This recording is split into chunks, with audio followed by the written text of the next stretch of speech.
Hello everyone, myself Vikas Saini welcoming you all on this YouTube channel. So हमने अपनी previous 2 videos में sole proprietorship और joint Hindu family business one shot में cover कर लिया था। और जो आज की हमारी वीडियो है इसमें हम पार्टनरशिप को बहुत ज़्यादा डिटेल में वन शॉट में कवर कर लेंगे। जितने भी पार्टनरशिप के टॉपिक्स दे रखे हैं आपकी क्लास 11th बिजनेस स्टडी की बुक्स में, वो सारे के सारे मैं आपको आज इस वीडियो में कवर करा दूंगा। हो सकता है वीडियो थोड़ी लंबी चली जाए क्योंकि हम इसे वन शॉट में कवर करेंगे। सो चलिए पढ़ते हैं फिर।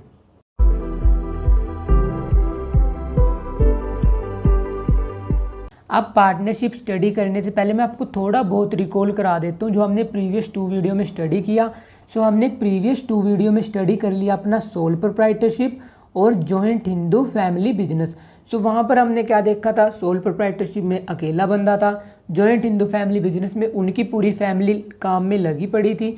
सो आप देख सकते हो कि यहाँ पर उनके पास बहुत कम रिसोर्सेज थे क्योंकि सोल प्रोप्राइटर तो सिर्फ अकेला इंडिविजुअल होता है और जॉइंट हिंदू फैमिली में भी जो उनके पास एंसेस्ट्रल प्रॉपर्टी होती है वो उसी से अपना बिजनेस परफॉर्म करते हैं।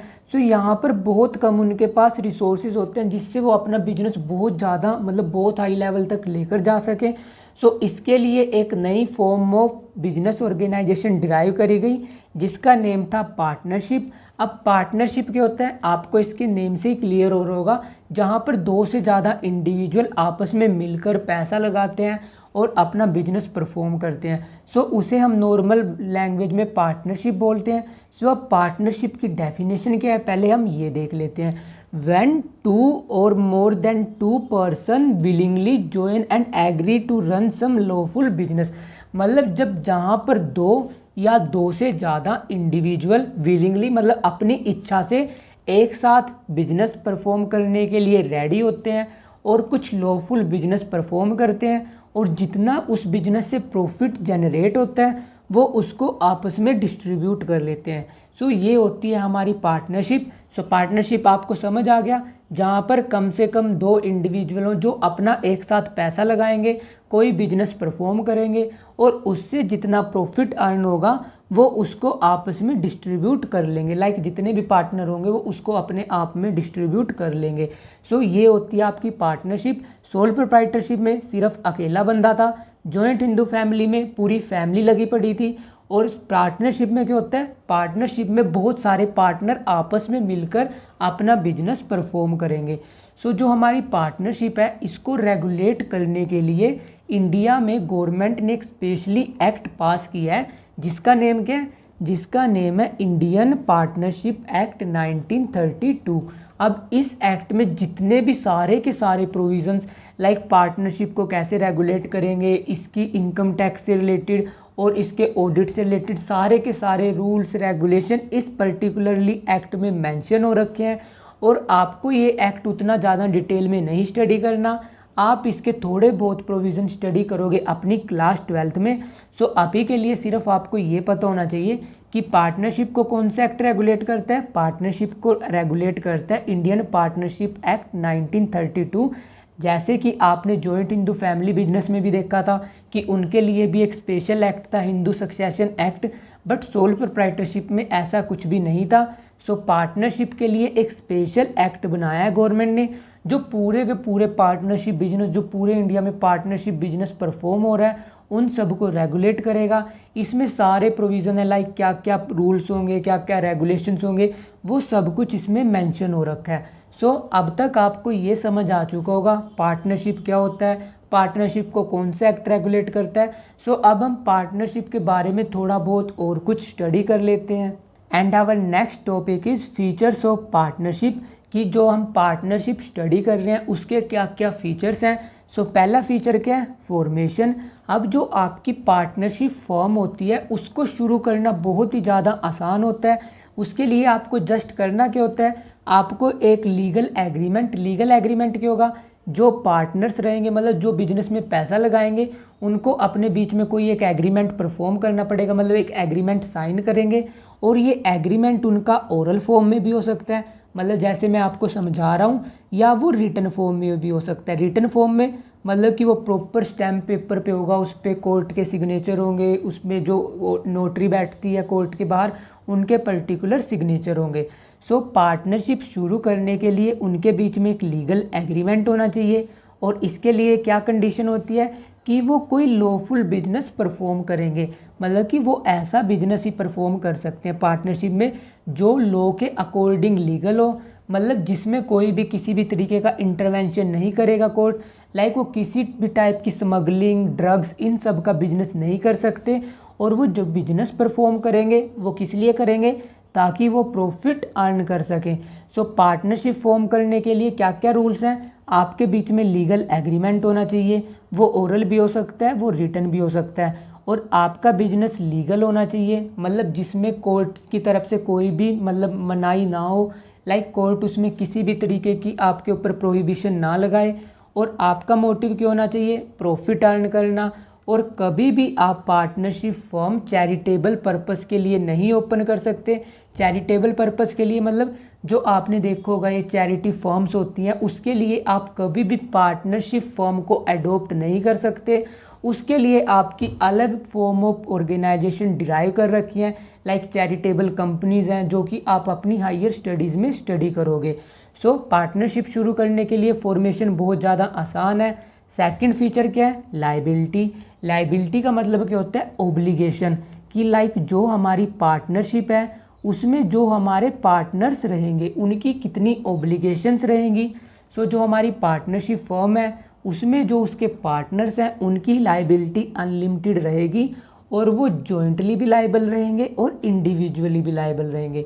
जॉइंटली और इंडिविजुअल लाइबल से क्या मतलब है कि जब कोई फर्म की ओब्लिगेशन अराइज होगी तो सारे के सारे पार्टनर्स उसमें पार्टिसिपेट करेंगे। लाइक अगर कोई पर्टिकुलर पार्टनर नहीं पे कर पा रहा तो जो दूसरे पार्टनर्स हैं उनको भी पे करना पड़ेगा।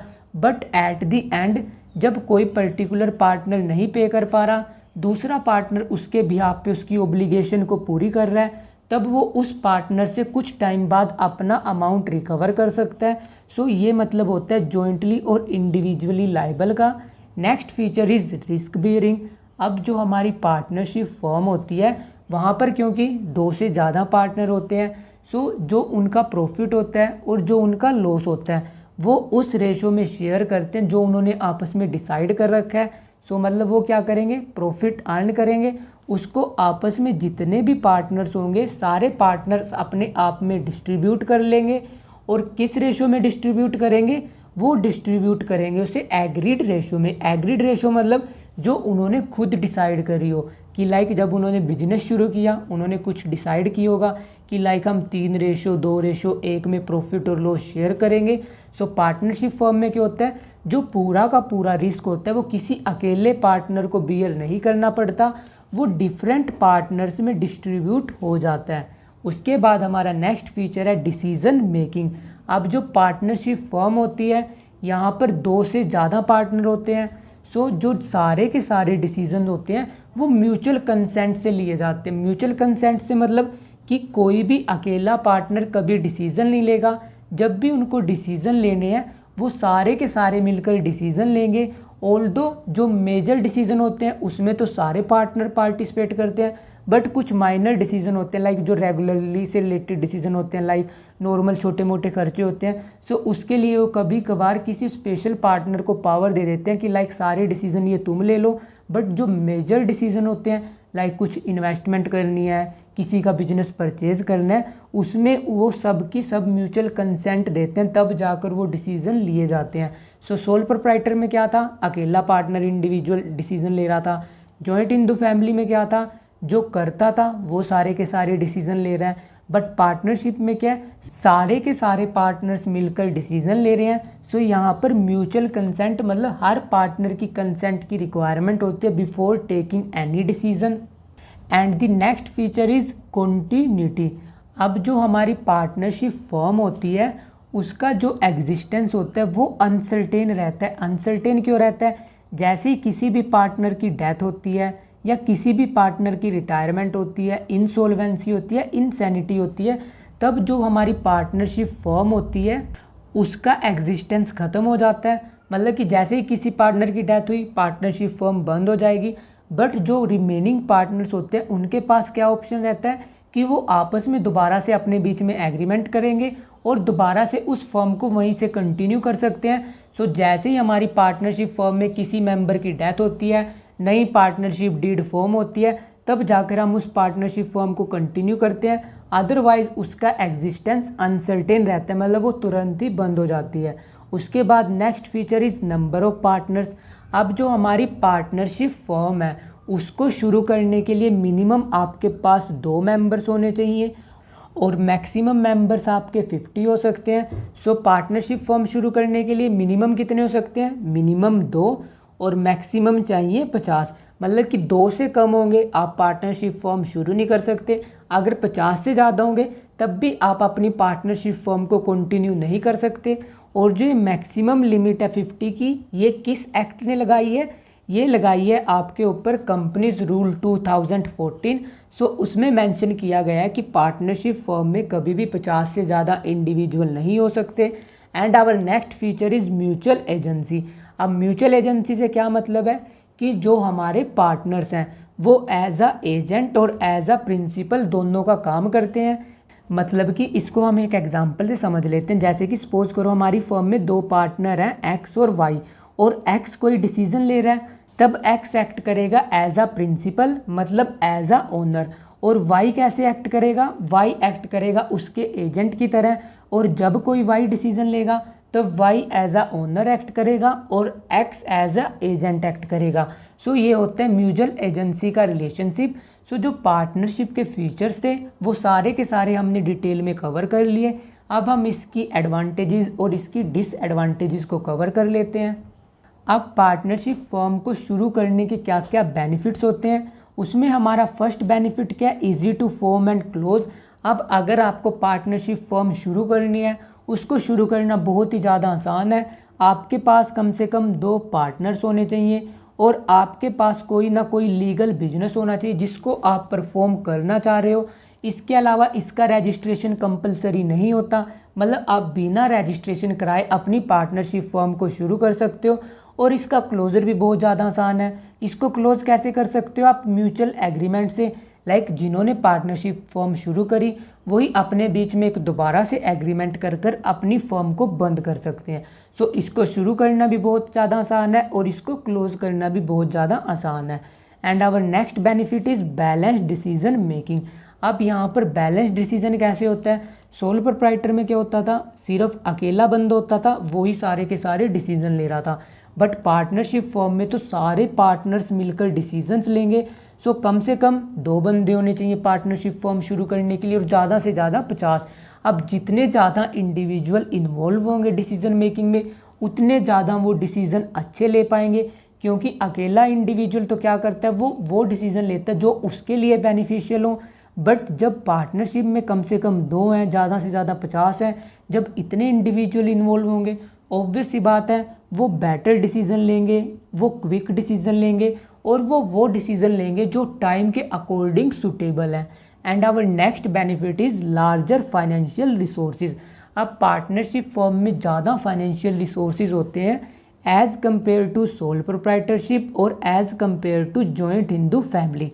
क्योंकि सोल प्रोप्राइटर में क्या था, सिर्फ अकेला बंदा पूरे के पूरे पैसे इन्वेस्ट कर रहा था, पूरी की पूरी कैपिटल इन्वेस्ट कर रहा था। जॉइंट हिंदू फैमिली बिजनेस में क्या था, जो उनकी पूरी फैमिली है उसके पास जो उनकी एंसेस्ट्रल प्रॉपर्टी है सिर्फ वो उसी से अपना बिजनेस परफॉर्म करते थे। बट पार्टनरशिप में क्या होता है, कम से कम 2, ज़्यादा से ज़्यादा 50। सो जब इतने ज़्यादा पार्टनर्स इन्वॉल्व होंगे ऑब्वियस सी बात है वो कैपिटल भी ज़्यादा इन्वेस्ट करेंगे। सो यहाँ पर ज़्यादा फाइनेंशियल रिसोर्सेज होते हैं as compare to sole proprietorship and joint Hindu family. And our next benefit is risk sharing. अब जो पार्टनरशिप फर्म होती है वहाँ पर क्योंकि ज़्यादा पार्टनर्स होते हैं, कम से कम 2, ज़्यादा से ज़्यादा 50। सो कभी भी अकेले पार्टनर को सारा का सारा लॉस बियर नहीं करना पड़ता। जो पूरा का पूरा लॉस होता है वो काफ़ी पार्टनर्स में डिस्ट्रीब्यूट हो जाता है। बट सोल प्रोप्राइटरशिप में क्या था, सारा का सारा लॉस अकेला बंदा बियर कर रहा था। सो यहाँ पे इसका बेनिफिट ये है कि सारा लॉस थोड़ा थोड़ा होकर डिस्ट्रीब्यूट हो जाता है, किसी अकेले पार्टनर की पूरी सरदर्दी नहीं होती। सो ये इसका एक बेनिफिट है। And our next benefit is secrecy. अब पार्टनरशिप फर्म जो होती है उसको जो अपने फाइनेंशियल रिजल्ट होते हैं जो कि प्रॉफिट एंड लॉस शो करता है और जो बैलेंस शीट शो करती है। इनको अपने रिजल्ट पब्लिक में शो करने की ज़रूरत नहीं होती, क्योंकि इनके ऊपर ऐसी भी कुछ ओब्लिगेशन नहीं होती जो आपकी कंपनीज़ के ऊपर होती है। सो जो इनके रिजल्ट्स होते हैं वो सारे के सारे इनके पास कॉन्फिडेंशियल बने रहते हैं, इनको वो पब्लिसाइज करने की रिक्वायरमेंट नहीं होती। सो अगर इनको कोई भी मेजर डिसीज़न लेना होता है, सो जो इनके कॉम्पिटिटर्स हैं उनको पता ही नहीं लगता कि इन्होंने पिछले साल कितने प्रॉफिट अर्न करे ताकि ये कोई मेजर डिसीज़न ले पाए। सो इसमें सारी की सारी इन्फॉर्मेशन उनके पास कॉन्फिडेंशियल बनी रहती है। सो ये कुछ बेनिफिट्स हैं जिसकी वजह से पार्टनर्स प्रेफर करते हैं कि वो पार्टनरशिप फर्म शुरू करें as compare to other form of organisation. अब पार्टनरशिप फर्म शुरू करने के क्या क्या बेनिफिट थे वो हमने कवर कर लिए। अब हम कवर कर लेते हैं उसकी लिमिटेशन, लाइक क्या क्या नुकसान रहेंगे। सो फर्स्ट नुकसान क्या रहेगा हमारा, अनलिमिटेड लाइबिलिटी। अब जो पार्टनरशिप होती है, आपको पता है अगर आप पार्टनरशिप फर्म शुरू कर रहे हैं, सो उसको शुरू करने के लिए जो डिफरेंट पार्टनर्स होते हैं वो उसमें पैसा इन्वेस्ट करते हैं। अब जो उनकी ओब्लिगेशन रहती है, ओब्लिगेशन का मतलब जो उनकी लाइबिलिटी रहेगी, उनकी लाइबिलिटी अनलिमिटेड रहती है। अनलिमिटेड का मतलब कि अगर किसी साल बिजनेस को लॉस हुआ तब उनकी अपने प्राइवेट एसेट, मतलब जो उनकी घर पे प्रॉपर्टी रखी है, जैसे जो उनकी बाइक है, कार है, जो उन्होंने अपने नाम पे लैंड वगैरह खरीद रखा है, वो भी यूज़ हो सकता है बिजनेस के लॉस को कवर अप करने के लिए। सो उनकी लाइबिलिटी क्या रहती है, अनलिमिटेड रहती है। और उसके बाद हमारी नेक्स्ट लिमिटेशन क्या है, लिमिटेड रिसोर्सेज। अब जो पार्टनरशिप फॉर्म होती है, ऑल्दो वहाँ पर कम से कम 2 ज़्यादा से ज़्यादा 50 पार्टनर्स हो सकते हैं, बट अगर आपको बिजनेस बहुत बड़े लेवल तक लेकर जाना है तब आपके पास ये 50 पार्टनर्स के रिसोर्सेज भी बहुत कम पड़ जाते हैं, क्योंकि 50 पार्टनर्स भी बहुत ज़्यादा इन्वेस्ट नहीं कर सकते। अगर आप सोच रहे हो कि मुझे अपना बिजनेस इंटरनेशनल लेवल तक लेकर जाना है तब वो पार्टनरशिप में पॉसिबल नहीं हो पाता। उसके बाद हमारी नेक्स्ट लिमिटेशन क्या है, पॉसिबिलिटी ऑफ कन्फ्लिक्ट। अब पार्टनरशिप फॉर्म में क्या है, सारे के सारे डिसीजन वो म्यूचुअल कंसेंट से ले रहे हैं। सो जहाँ पर 2 या 2 से ज़्यादा इंडिविजुअल होते हैं, सो कन्फ्लिक्ट वहाँ पर नेचुरल है, क्योंकि कोई पार्टनर कुछ बोलेगा, दूसरा पार्टनर कुछ बोलेगा। सो उनमें कन्फ्यूज़न रहती है कि हमें किसके डिसीजन को मानना चाहिए। सो इसकी वजह से काफ़ी बार उनके बीच में डिस्प्यूट्स अराइज हो जाते हैं, उनमें फाइट्स अराइज हो जाती हैं। सो उनमें कन्फ्लिक्ट की पॉसिबिलिटी रहती है। उसके बाद हमारी नेक्स्ट लिमिटेशन क्या है, लैक ऑफ कॉन्टिन्यूटी। अब पार्टनरशिप में हमने देखा क्या था कि जैसे ही किसी पार्टनर की डेथ हो जाती है या उसकी रिटायरमेंट होती है या उसे कुछ मानसिक मतलब इंसैनिटी, मतलब वो पागल वगैरह हो जाता है, तब जैसे ही उसको इनमें से कुछ भी होता है, सो जो हमारी पार्टनरशिप डीड होती है वो ख़त्म हो जाती है और उनको नई पार्टनरशिप डीड ड्राफ्ट करनी पड़ती है। सो जैसे ही इनमें से कोई इवेंट ओकर होता है, उनकी पुरानी पार्टनरशिप फर्म क्लोज हो जाती है और वो उस पार्टनरशिप फर्म को तभी कंटिन्यू कर सकते हैं जब वो अपने बीच में नया एग्रीमेंट साइन करेंगे। अदरवाइज़ अगर वो नहीं नया एग्रीमेंट साइन करते, उनकी पार्टनरशिप वहीं पर बंद हो जाती है। उसके बाद हमारी नेक्स्ट लिमिटेशन क्या है, लैक ऑफ पब्लिक कॉन्फिडेंस।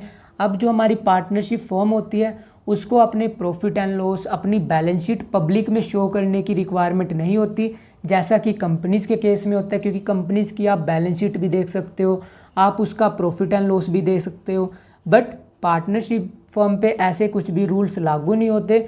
सो जो पब्लिक होती है उसको कम कॉन्फिडेंस होता है पार्टनरशिप के बिजनेस में, क्योंकि काफ़ी बार पब्लिक ये सोचती है कि ये कुछ फ्रॉड कर रहे हैं, कुछ एरर कर रहे हैं। सो इस वजह से जो पब्लिक का विश्वास होता है पार्टनरशिप के बिजनेस में वो कम होता है एज़ कम्पेयर टू कंपनीज़ के केस में या other form of business organisation के केस में।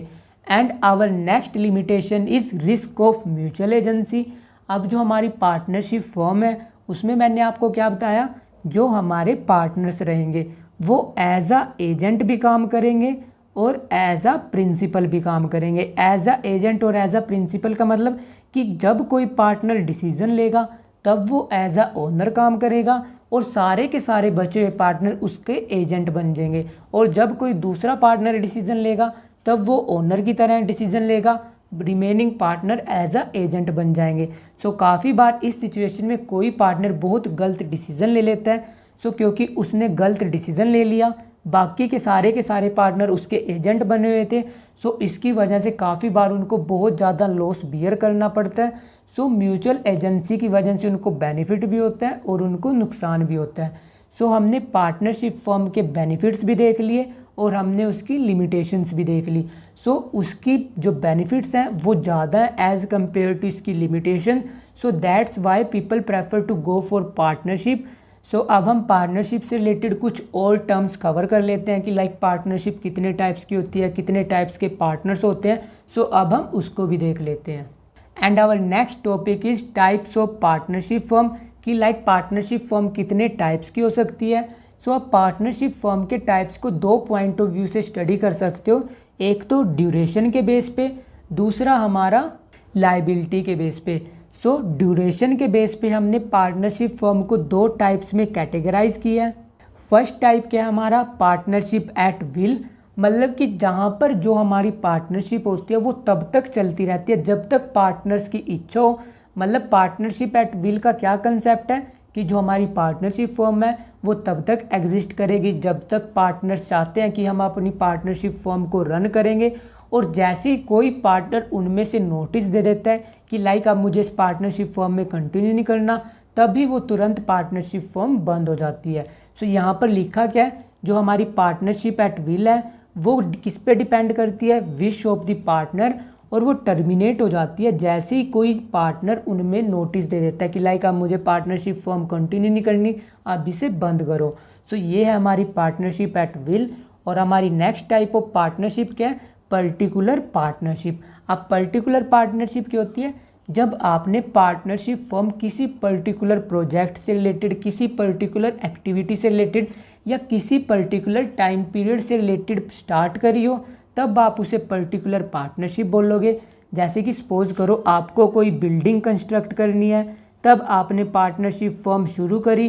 तो ये पार्टनरशिप फर्म तब तक चलती रहेगी जब तक ये बिल्डिंग नहीं बन जाती, और जैसे ही आपकी बिल्डिंग कंस्ट्रक्ट हो जाती है आपकी पार्टनरशिप फर्म तुरंत ही बंद हो जाएगी। और इसके अलावा काफ़ी बार आप पर्टिकुलर पार्टनरशिप किसी पर्टिकुलर टाइम पीरियड के लिए भी शुरू कर सकते हो कि लाइक दो बंदों ने डिसाइड किया कि हम अपना पार्टनरशिप में बिजनेस करेंगे और हम सिर्फ शुरू करेंगे इसको 5 ईयर्स के लिए। सो जैसे ही 5 साल ख़त्म हो गए उनकी पार्टनरशिप फर्म, जो उनकी पार्टनरशिप डीड है वो तुरंत ही ख़त्म हो जाएगी और उनका पार्टनरशिप फर्म का बिजनेस है तुरंत ही क्लोज हो जाएगा। इन शॉर्ट जो हमारी पार्टनरशिप एट विल है वो पार्टनर की इच्छा पे डिपेंड होती है कि कब तक चलाएंगे।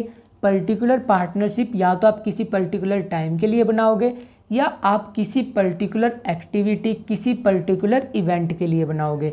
सो ये थी हमारी types of partnership on the basis of the duration. अब हम कवर कर लेते हैं कि लाइबिलिटी के पॉइंट ऑफ व्यू से हमारे पास कितनी टाइप की पार्टनरशिप फॉर्म्स हो सकती हैं। And on the basis of the liability हमारे पास दो टाइप की पार्टनरशिप फॉर्म्स हो सकती हैं। पहला टाइप क्या है, जनरल पार्टनरशिप। दूसरा टाइप क्या है, लिमिटेड पार्टनरशिप। अब जनरल पार्टनरशिप क्या होती है, जहाँ पर जो हमारे पार्टनर्स होते हैं उनकी लाइबिलिटी अनलिमिटेड रहती है और इसका रजिस्ट्रेशन ऑप्शनल रहता है। और जो हमारी पार्टनरशिप फॉर्म है वो जैसी किसी मेंबर की डेथ होती है, रिटायरमेंट होती है, उसका एग्जिस्टेंस तुरंत ही खतरे में पड़ जाता है, मतलब तुरंत ही क्लोज हो जाती है, तब हम उसको बोलते हैं जनरल पार्टनरशिप। सो जनरल पार्टनरशिप क्या होती है, जिसमें पार्टनर्स की लाइबिलिटी अनलिमिटेड हो, जिसका रजिस्ट्रेशन ऑप्शनल हो, मतलब कि आपकी इच्छा है आप उसको रजिस्टर कराओ या ना कराओ, और जिसका एग्जिस्टेंस जो पार्टनर की डेथ है, जैसे ही किसी पार्टनर की डेथ होती है वो तुरंत ही क्लोज हो जाती है, उसको बोलते हैं हम जनरल पार्टनरशिप। और दूसरी होती है हमारी लिमिटेड पार्टनरशिप। लिमिटेड पार्टनरशिप हम किसे बोलते हैं, लिमिटेड पार्टनरशिप हम उस पार्टनरशिप फर्म को बोलते हैं जहाँ पर एक पार्टनर की लाइबिलिटी अनलिमिटेड रहती है, मतलब उसकी ऑब्लिगेशन अनलिमिटेड रहेगी, और उसके अलावा जो रिमेनिंग पार्टनर्स हैं, मतलब उस अकेले पार्टनर्स को छोड़कर जो रेस्ट ऑफ द पार्टनर्स हैं उनकी लाइबिलिटी लिमिटेड रहेगी। सो कंसेप्ट क्या है, एक पार्टनर की लाइबिलिटी अनलिमिटेड और जो बचे हुए पार्टनर्स हैं उनकी लाइबिलिटी लिमिटेड रहेगी। और जो डेथ वगैरह होती है, जैसे कि डेथ, रिटायरमेंट या किसी की इंसैनिटी वगैरह होगी, सो अगर लिमिटेड पार्टनर की डेथ होती है, लिमिटेड पार्टनर की रिटायरमेंट होती है, सो उससे आपके पार्टनरशिप फर्म के बिजनेस पे कुछ भी इफेक्ट नहीं पड़ेगा। जैसे कि अगर लिमिटेड पार्टनर में से किसी की डेथ हुई, आपकी पार्टनरशिप फर्म कंटिन्यू रहेगी। और जो हमारे लिमिटेड पार्टनर्स रहेंगे, लिमिटेड पार्टनर कौन से हैं, जिनकी लाइबिलिटी लिमिटेड है। सो लिमिटेड पार्टनर्स को कोई भी राइट नहीं है कि वो मैनेजमेंट में पार्टिसिपेट करे, सारे के सारे मैनेजरियल डिसीजन आपके अनलिमिटेड पार्टनर्स लेगा और इस टाइप की पार्टनरशिप फर्म का रजिस्ट्रेशन कंपलसरी होता है। मतलब कि अगर आपको लिमिटेड पार्टनरशिप शुरू करनी है तब आपको इसका रजिस्ट्रेशन कराना ही पड़ेगा, अदरवाइज आप इस टाइप की पार्टनरशिप फर्म शुरू नहीं कर सकते। सो लाइबिलिटी के पॉइंट ऑफ व्यू से दो टाइप की पार्टनरशिप, पहली जनरल, दूसरी लिमिटेड। जनरल का रजिस्ट्रेशन ऑप्शनल था, यहाँ पर रजिस्ट्रेशन कंपलसरी है। यहाँ पर सबकी लाइबिलिटी अनलिमिटेड है, यहाँ पर एक पार्टनर की अनलिमिटेड है, बाकियों की लिमिटेड है और उसमें सारे के सारे पार्टनर्स डिसीजन ले रहे थे। यहाँ पर जो लिमिटेड पार्टनर्स होते हैं जिनकी लाइबिलिटी लिमिटेड होती है उनको मैनेजमेंट में डिसीजन लेने के लिए अलाउ नहीं किया जाता। सो ये थी हमारी लाइबिलिटी के पॉइंट ऑफ व्यू से दो टाइप की क्लासिफिकेशन। सो हमने पार्टनरशिप फर्म की कितने टाइप्स हो सकते हैं वो सारे के सारे हमने कर लिए। पहला टाइप किया हमने ड्यूरेशन के पॉइंट ऑफ व्यू से, दूसरा टाइप स्टडी किया हमने लाइबिलिटी के पॉइंट ऑफ व्यू से। सो अब हमने ये तो देख लिया कि पार्टनरशिप फर्म कितने प्रकार की हो सकती है। अब हम ये भी देख लेते हैं कि जो हमारे पार्टनर्स हैं वो भी कितने टाइप्स के हो सकते हैं। अब टाइप्स ऑफ पार्टनर को स्टडी करने से पहले आपको ये पता होना चाहिए कि पार्टनर किसे बोलते हैं।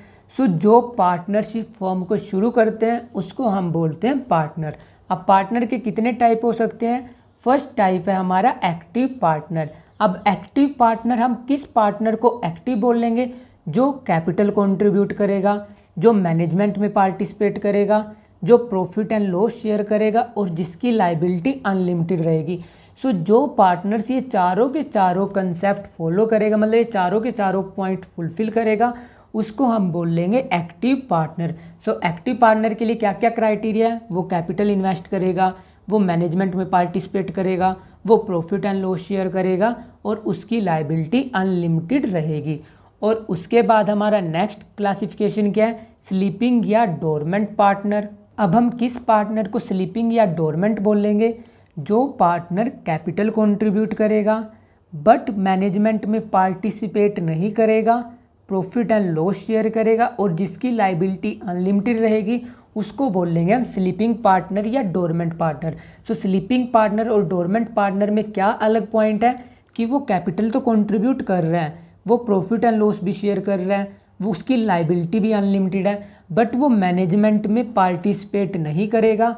सो जो पार्टनर ये सारों के सारे चार के चार कंसेप्ट फॉलो करेगा उसको बोल लेंगे हम डोरमेंट या sleeping partner. And our next type of partner is secret partner. अब आप किस पार्टनर को सीक्रेट बोलोगे, आप उस पार्टनर को सीक्रेट बोलोगे जिसके बारे में पब्लिक को नहीं पता कि लाइक ये भी इस पार्टनरशिप फर्म में काम कर रहा है, उसको बोल लेंगे हम सीक्रेट पार्टनर। सो यहाँ पर लिखा हुआ है association with the firm is unknown to the public. जब तक पब्लिक को नहीं पता कि ये पर्टिकुलर इंडिविजुअल इस पर्टिकुलर फर्म में एज अ पार्टनर काम कर रहा है, लाइक पब्लिक को किसी भी टाइप की इंफॉर्मेशन नहीं दे रखी, उसे बोल लेंगे हम secret partner. So secret partner के सारे फीचर्स एक्टिव पार्टनर्स के ही होते हैं, बस उसमें एक मॉडिफिकेशन क्या होती है कि जो वो मैनेजमेंट में पार्टिसिपेट करता है उसके बारे में पब्लिक को कुछ भी नहीं पता होता। अदरवाइज वो कैपिटल भी इन्वेस्ट करेगा, वो मैनेजमेंट में भी पार्टिसिपेट करेगा, बट जब वो मैनेजमेंट में पार्टिसिपेट करेगा पब्लिक को इसके बारे में कुछ भी नहीं पता होगा कि लाइक ये पर्टिकुलर पार्टनर भी इस फर्म में काम कर रहा है। इसके अलावा वो प्रॉफिट एंड लॉस शेयर करेगा और उसकी लाइबिलिटी भी अनलिमिटेड रहेगी। सो जो पार्टनर ये चारों के चारों कंसेप्ट फॉलो करेगा उसे बोल लेंगे हम secret partner. And our next classification is nominal partner. अब आप किस पार्टनर को नॉमिनल बोलोगे, आप उस पार्टनर को नॉमिनल पार्टनर बोलोगे जो किसी पार्टनरशिप फर्म को अपना नाम यूज़ करने के लिए देगा। अदरवाइज वो ना तो कैपिटल कंट्रीब्यूट करेगा, ना वो मैनेजमेंट में पार्टिसिपेट करेगा, ना वो प्रॉफिट एंड लॉस शेयर करेगा और उसकी लाइबिलिटी अनलिमिटेड रहेगी। सो उस पार्टनर को बोलोगे आप नॉमिनल पार्टनर। सो नॉमिनल पार्टनर कौन है, जो पार्टनर अपना नाम अपनी पार्टनरशिप फर्म को यूज़ करने के लिए दे रहा है, बट ना तो वो कैपिटल कंट्रीब्यूट कर रहा है, ना वो मैनेजमेंट में पार्टिसिपेट कर रहा है, ना वो प्रॉफिट एंड लॉस शेयर कर रहा है और उसकी लाइबिलिटी अनलिमिटेड है। सो जब ये सारे के सारे पॉइंट्स फुलफिल होते हैं उस पार्टनर को बोलते हैं हम nominal partner. And our next type of partner is partner by estoppel. अब आप किस पार्टनर को पार्टनर बाय एस्टोपल बोलोगे? अगर कोई इंडिविजुअल आपकी फर्म में एज अ पार्टनर नहीं है, बट वो अपने कंडक्ट से या अपने वर्ड से या कुछ ऐसा इंप्रेशन देता है कि जिससे दूसरी पार्टी को ये लगे कि ये भी इस पर्टिकुलर फर्म में एज अ पार्टनर काम कर रहा है, उसको बोलोगे आप पार्टनर्स बाय एस्टोपल। सो यहाँ पर लिखा हुआ है इफ़ थ्रो हिज और हर इनिशिएटिव, कंडक्ट या बिहेवियर, मतलब कि जब कोई इंडिविजुअल अपने इनिशिएटिव, अपने कंडक्ट या अपने बिहेवियर से ऐसा इंप्रेशन देता है दूसरे को कि जिससे उसको ये लगे कि ये भी उस पर्टिकुलर फर्म में पार्टनर है, उसको बोलते हैं हम पार्टनर बाय एस्टोपल। और जो ये पर्टिकुलर इंडिविजुअल है ये उस दूसरे इंडिविजुअल के सामने एक्सेप्ट करता है कि वो भी एज अ पार्टनर है। और इसको हम एक एग्जांपल से समझ लेते हैं। सपोज करो कि हमारी कोई एक पार्टनरशिप फर्म है जिसमें एक पार्टनर है जिसका नेम है राम। सो राम क्या गया? राम गया किसी बैंक में लोन लेने के लिए और उसके साथ कोई एक पर्टिकुलर इंडिविजुअल गया, सपोज करो हम ले लेते हैं श्याम। और जब राम बैंक मैनेजर के पास गया, उसने लोन के लिए उसको समझाया, तब श्याम ने भी उसमें पार्टिसिपेट किया कि इसे लोन दे दो, ये दे दो, वो दे दो, मतलब उसने भी प्रॉपर पार्टिसिपेट किया। सो इस सिचुएशन में जब बैंक मैनेजर ने उसको लोन दिया, बैंक मैनेजर ने क्या सोचा कि ये भी एज अ पार्टनर काम कर रहा है, क्योंकि उसका पूरा का पूरा बिहेवियर वो अपने वर्ड से डेनोट कर रहा था कि इसको लोन दे दो, ये रिकवर कर देगा जल्दी से, इसके अलावा और भी बहुत बातें बोल ली। सो जब कोई पर्टिकुलर इंडिविजुअल अपने इनिशिएटिव या अपने बिहेवियर या अपने वर्ड से ये शो कर देता है कि वो भी दूसरी पार्टनरशिप फर्म में एज अ पार्टनर काम कर रहा है, तब हम उसे बोलते हैं पार्टनर बाय एस्टोपल। सो ये जो हमारा पार्टनर होता है ये प्रॉफिट एंड लॉस नहीं शेयर करता, ना ही ये कैपिटल कंट्रीब्यूट करता है, ना ही ये मैनेजमेंट में पार्टिसिपेट करता है, बट इसकी लायबिलिटी अनलिमिटेड रहती है। अनलिमिटेड क्यों रहती है? क्योंकि इसने अपने बिहेवियर से किसी थर्ड पार्टी को ऐसे डेनोट किया कि मैं भी उस पार्टनरशिप फर्म में एज अ पार्टनर काम कर रहा हूँ। सो इसलिए इसकी लायबिलिटी अनलिमिटेड रहती है। And our next type of partner is partner by holding out. अब आप किस पार्टनर को पार्टनर बाय होल्डिंग आउट बोलोगे? सो इसको हम एक एग्जाम्पल से समझ लेते हैं। सपोज करो हमारे पास वही एग्जाम्पल है, एक हमारा राम था। सो राम क्या गया? राम गया बैंक में, और राम बैंक में किस लिए गया? लोन लेने के लिए। सो उसने बैंक मैनेजर को जाकर बोला कि मुझे लोन चाहिए, और जब वो लोन ले रहा था उसने किसी पर्टिकुलर दूसरे इंडिविजुअल का नेम लिया, श्याम, और श्याम भी वहीं पर था। और श्याम ने कुछ भी ऑब्जेक्ट नहीं किया कि लाइक मैं तो इसकी पार्टनरशिप फर्म में नहीं हूँ, कि लाइक मैं इनकी पार्टनरशिप फर्म में काम नहीं करता, फिर भी ये मेरा नेम ले रहा है। सो राम ने क्या बोला कि मुझे बैंक से लोन चाहिए, और बैंक मैनेजर के सामने उसने श्याम के बारे में भी बताया, और श्याम ने कोई ऑब्जेक्ट नहीं किया कि लाइक मैं इसकी पार्टनरशिप फर्म में काम नहीं कर रहा। सो जब ऐसी सिचुएशन होती है उसको बोलते हैं हम पार्टनर बाय होल्डिंग आउट। और पार्टनर बाय एस्टोपल में क्या डिफरेंस था? यहाँ पर श्याम खुद बैंक मैनेजर को बोल रहा है इसको लोन दो, बट होल्डिंग आउट में क्या होता है? राम श्याम के बारे में बोल रहा है बैंक मैनेजर को, बट श्याम को पता है कि वो पार्टनर नहीं है, पर तब भी अगर वो ऑब्जेक्शन नहीं करता तब हम उसे बोलते हैं partner by holding out. So यहाँ पर लिखा हुआ है does not call himself as a partner.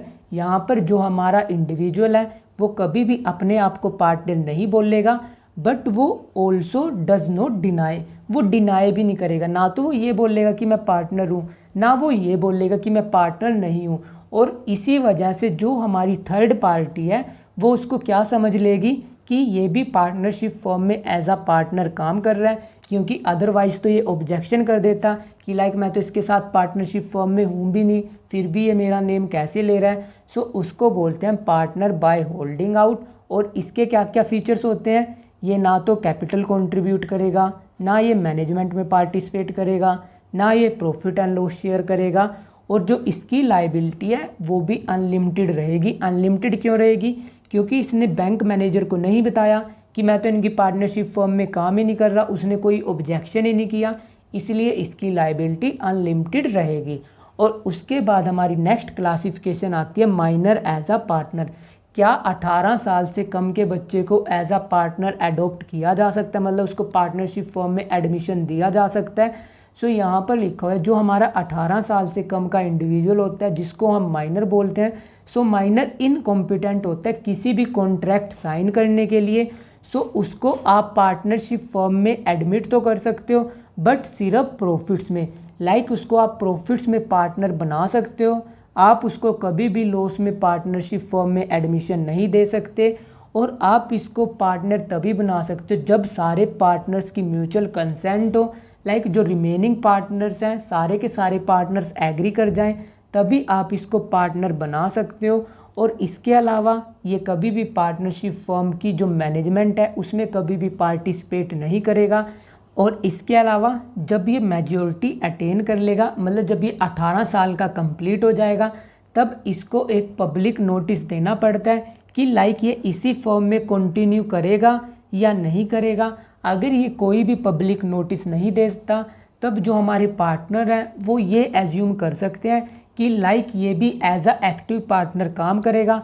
अगर वो काम नहीं करना चाहता तब उसे पर्टिकुलर नोटिस देना पड़ता है पब्लिक को कि लाइक अब ये इस पार्टनरशिप फर्म में नहीं है, सो उसको एज अ पार्टनर नहीं ट्रीट किया जाए।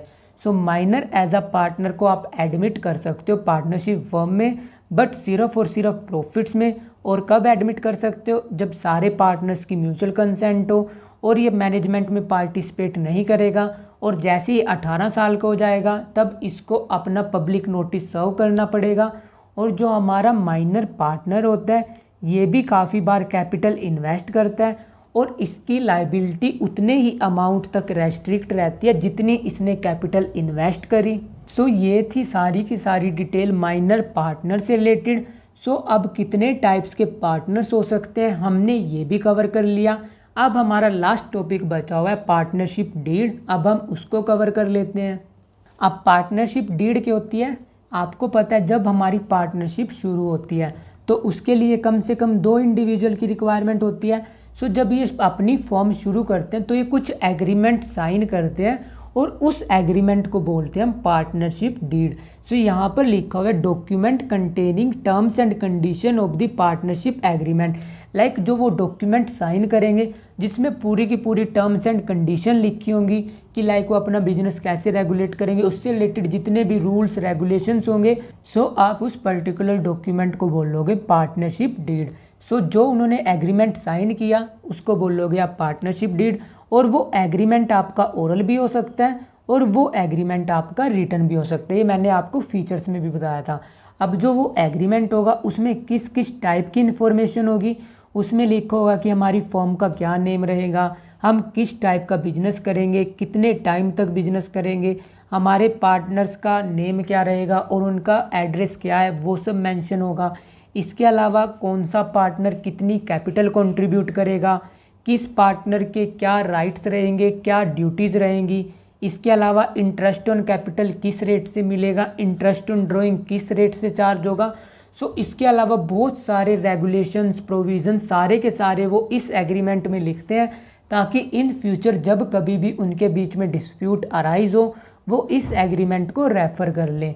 ऑल्दो जो हमारी पार्टनरशिप डीड होती है इसका रजिस्ट्रेशन कराना कंपलसरी नहीं होता, बट फिर भी पार्टनर रजिस्ट्रेशन करा लेते हैं क्योंकि इसके बहुत ज़्यादा बेनिफिट्स होते हैं। और वो सारे के सारे बेनिफिट्स आप अपनी हायर क्लासेस में स्टडी करोगे क्योंकि आप अभी क्लास 11th में हो। सो आपको जितना मैंने करा दिया वो आपके लिए इनफ है। बट अगर आप किसी पर्टिकुलर टॉपिक से रिलेटेड वीडियो चाहते हो, लाइक पार्टनरशिप के किसी टॉपिक से रिलेटेड, सो आप सिंपली कमेंट सेक्शन में लिख सकते हो। और जो आपकी पार्टनरशिप का टॉपिक है ये आपकी कंप्लीट एक बुक है क्लास 12th में। सो क्लास 12th में हम इसको बहुत ज़्यादा डिटेल में कवर करेंगे। So that's all for today, keep learning and smiling. If you have any doubt you can ask me in the comment section and don't forget to share and subscribe to this channel for more amazing videos. Thank you. Bye bye.